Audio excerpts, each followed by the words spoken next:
Welcome to the Trueness Podcast, where we encourage women to be true to God and true to who He created them to be. This is a space for faith, purpose, and honest growth. I'm Rhonda, and I'm glad you're here. My biggest business mistake.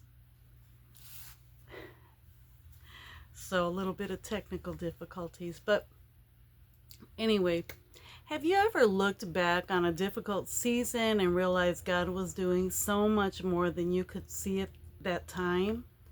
Well, that's exactly what happened during my 52-day social media fast. When I started the fast, I wasn't asking God to fix my life. I simply wanted fewer distractions so I could hear His voice more clearly. And I wanted more of Him. What I didn't expect was everything that happened during those 52 days. I got laid off from my job. My husband and I had just bought a vehicle only to find out it needed a new engine. Our other vehicle broke down and needed a fuel pump. I fell face first down the stairs, and by God's grace, I walked away without serious injury. Thank God. I even drove through a tornado by myself. My husband was working mandatory overtime while I was suddenly unemployed, and yet right in the middle of all that, God kept showing Himself faithful. One of my favorite moments happened the very day I got laid off. So before any of this happened, my husband had ordered me the cutest little lunch bag as a surprise.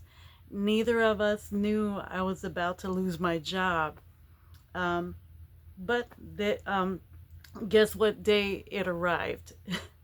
The exact day I got laid off. And here it is. Isn't it so cute?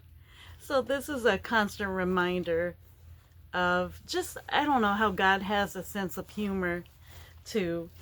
But I remember looking at it and just laughing. And my husband and I laughed together because honestly, the timing was almost comical, obviously. It reminded me that God has a sense of humor too. No, He didn't cause me to lose my job, but I believe He allowed us to find joy in a moment that could have been filled only with fear. That little lunch bag has become a reminder to me that God knew what was coming before I did. And the greatest blessing of fasting wasn't that God changed my circumstances. The greatest blessing was that He changed my awareness of His presence. Before I might have only seen the problems.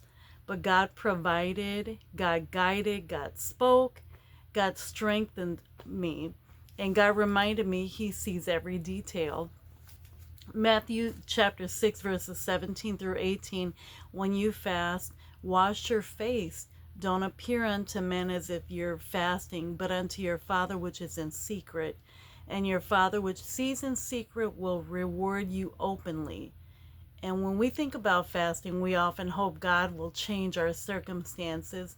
But what if the greatest miracle is that God changes us? During the fast, I started noticing God's fingerprints everywhere. His protection, His provision, His peace, His timing, and His little reminders that He was with me every single step. Sometimes we think if we're following God faithfully, life should become easier. But Scripture never promises that. Instead, God promises His presence. He promises to never leave us or forsake us. And when you're intentionally seeking Him, you begin to notice Him in places you may have overlooked before. So maybe you're walking through a difficult season right now. Maybe you're wondering where God is. And can I encourage you? Start looking for His fingerprints. They may not always come in the way you expect. Sometimes they look like protection.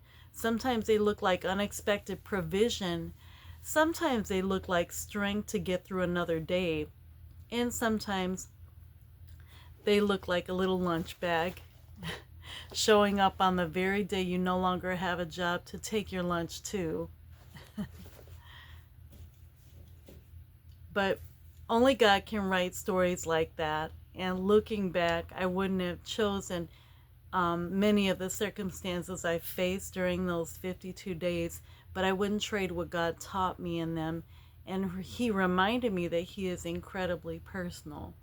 He is involved in the details. He is faithful, and um, he's faithful now. He's faithful then. He was faithful now. But thank you so much for listening to the Trueness Podcast. And until next time, remember, be true to God and be true to yourself.